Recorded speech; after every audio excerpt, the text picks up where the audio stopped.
Estamos de volta com o WW e a vitória de Javier Milei na Argentina repete o que vem sendo o padrão das eleições presidenciais na América Latina. Desde 2015, de 34 eleições presidenciais, 25 delas foram vencidas pela oposição. Quem vai nos explicar é o Daniel Rittner. Caio, eu vou pedir para a nossa Fernanda, aqui, editora, nos colocar aqui uma arte que nós preparamos para mostrar o seguinte, que não se trata, por esses indicadores, de esquerda ou direita, mas muito mais de incumbente contra oposicionista. Ali à esquerda, a gente vê todos os países que desde 2015 tiveram eleições presidenciais e saiu o vencedor, o candidato oposicionista. Isso aconteceu aqui no Brasil, com Lula vencendo o incumbente Jair Bolsonaro. Aconteceu várias vezes na Argentina, ali Maurício Macri ganhou do candidato designado, indicado por Cristina Kirchner, depois Alberto Fernandes ganhou contra Maurício Macri e agora novamente o oposicionista ganhando. E isso aconteceu em todos aqueles países ali à esquerda. Nós só tivemos o candidato incumbente, o candidato apoiado pelo governo, vitorioso nas eleições presidenciais, na prática, em dois países, Costa Rica e Equador. Nicarágua e Venezuela não vamos nem contar porque não são consideradas eleições livres e justas. E no Equador, não estou falando dessa eleição agora, do mês passado, estou falando daquela eleição de Lenín Moreno, que foi o candidato que dava sequência ao governo de Rafael Correa, mas que rompeu com Rafael Correa e, portanto, acabou indo ali, digamos, para a oposição ao que seria o governo anterior de Rafael Correa. De modo que, segundo essa compilação foi feita por um pesquisador, Will Freeman, do Council on Foreign Relations, baseado em Nova York, a tese é a seguinte: o eleitor na América Latina está preocupado essencialmente com três coisas. Corrupção, e aí quem é muito foco é quem está no governo, independente de qual corte, se é direita ou se é esquerda. Crise econômica, desemprego, inflação, crescimento da economia, e aí os governos de ocasião estão sendo incapazes de entregar crescimento, emprego, renda. É isso que tem dificultado a reeleição ou a eleição daqueles incumbentes, daqueles apoiados pelo governo. E ordem, segurança pública, isso se tornou um drama na região. Basta ver o presidente da América Latina, que tem o maior índice de aprovação entre todos, segundo o Latino Barômetro. É Nayib Bukele, de El Salvador, linha absolutamente dura nas questões de segurança. Dorival. E aí eu acrescentaria que também uma forte tendência a eleger candidatos antissistema, né? Não só de oposição, mas que prometam romper com tudo. Então, naquela lista ali, se a gente puder, por favor, colocar ela de volta, o Peru foi o Pedro Castillo, que era antissistema. Argentina, agora, antissistema também. Chile, Gabriel Boric, antissistema, um cara de esquerda, democrata e tal, mas que rompe, né, com aquela dinâmica que havia de direita, de centro-esquerda, que predominou no Chile desde o fim da ditadura. No Brasil, a gente teve o Bolsonaro antissistema. No México, o Andrés Manuel López Obrador, embora seja um político, foi prefeito do México, foi candidato várias vezes, ele é um cara antissistema, que inclusive não acredita no sistema eleitoral, enfim, tem uma série de excentricidades.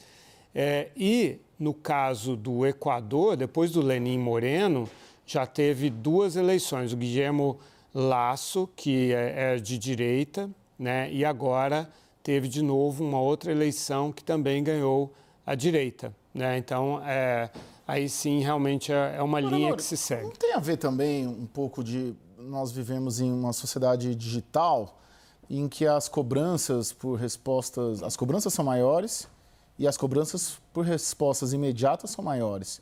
E talvez num ciclo político você não consiga, políticos, não consigam entregá-las, né, nesse tempo na mesma dimensão dessa cobrança. Eu não tenho a resposta, eu só estou jogando. É uma coisa que a gente sempre pensa, né? Outra questão que eu queria colocar, que eu tenho uma dúvida, que eu queria ouvir o Naka, queria ouvir você, Lorival, também. O Milei integra essa rede da direita mundial? A gente pode colocar nele como uma conexão com os Bolsonaro aqui, com o movimento de extrema-direita em Portugal, na Espanha? Isso, para mim, pelo menos, não está muito claro. Mas eu queria começar pelo Naka. Você sentiu aí na campanha, nas ruas, dentre os apoiadores do Javier Milei, que esse movimento é interno da Argentina ou que ele, de fato, tem essa coisa do Steve Bannon, de conexões, né, da direita dominar o mundo, da extrema-direita dominar o mundo?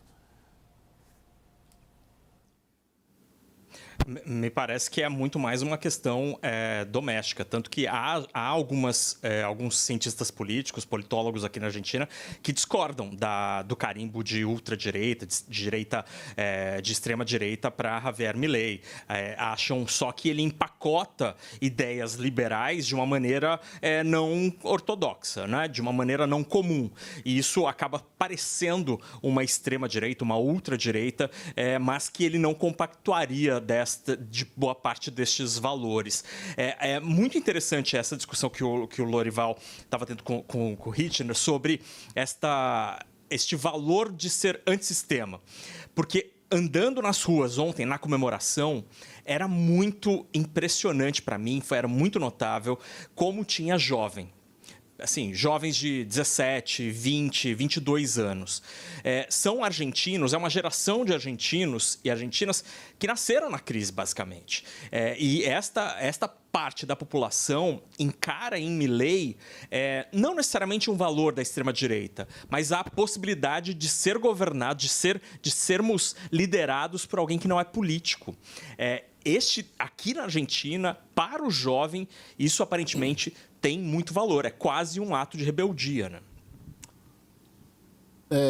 Vamos lá, Daniel primeiro, vai. A gente remata com o Louri. Só um rápido comentário aqui, já encerro. É interessante essa onda da juventude que o Naka traz, porque em algum momento, até, digamos, 20 anos atrás, ali, talvez um pouquinho menos, o argentino tinha a fama de ser o europeu da América Latina, ou seja, alguém desconectado ali da América Latina, dos seus vizinhos do Brasil, alguém que se via como, assim como os mexicanos descendem dos astecas e os peruanos descendem dos incas, os argentinos descendem dos navios, né? Essa é a brincadeira que se faz. E essa geração de 15 anos, 20 anos, até 30 anos, nasceu com a Argentina afundada em crise atrás de crise. Então, me parece, tenho muitos amigos argentinos, percebo que você tem nessas novas gerações um sentimento muito mais de proximidade com o restante da América Latina afundada nas suas crises permanentes ou cíclicas do que com os ascendentes italianos, espanhóis ou europeus. Eu cobri o derretimento, né, o fim da paridade dólar-peso em 2002, janeiro de 2002, e fiz reportagens mostrando exatamente que os argentinos estavam humildes. Pela primeira vez, eles estavam modestos, né? 100 anos antes, tinha um almirante argentino que chamava o Brasil de a China negra. Eles se sentiam racialmente superiores ao Brasil. Mas aí, em 2002, o Brasil estava ali no final do governo Fernando Henrique Cardoso, tinha tido uma estabilização, a privatização, uma modernização do Brasil, criação das agências reguladoras e assim por diante, e os argentinos olhavam para o Brasil com bastante respeito, né? Com relação à sua pergunta sobre as redes sociais e tudo isso, sempre houve, né, políticos antissistema, talvez a gente pudesse lembrar aqui do Jânio Quadros, por exemplo, sempre houve figuras assim. Mas houve uma quebra de paradigma com o deslocamento das audiências, por exemplo, do jornalismo para as redes sociais, né? Houve toda uma desconstrução, né, da visão de causas e efeitos, das visões estruturadas das coisas que valorizam as instituições. Eu acho que se criou um ambiente realmente para uma certa anarquia conceitual na política. Pessoal, eu queria estender o papo, mas preciso me despedir. Nakagawa, acho que você volta amanhã, né? Muito obrigado aí, viu, pela sua entrada, Lorival, Daniel. O WW termina aqui.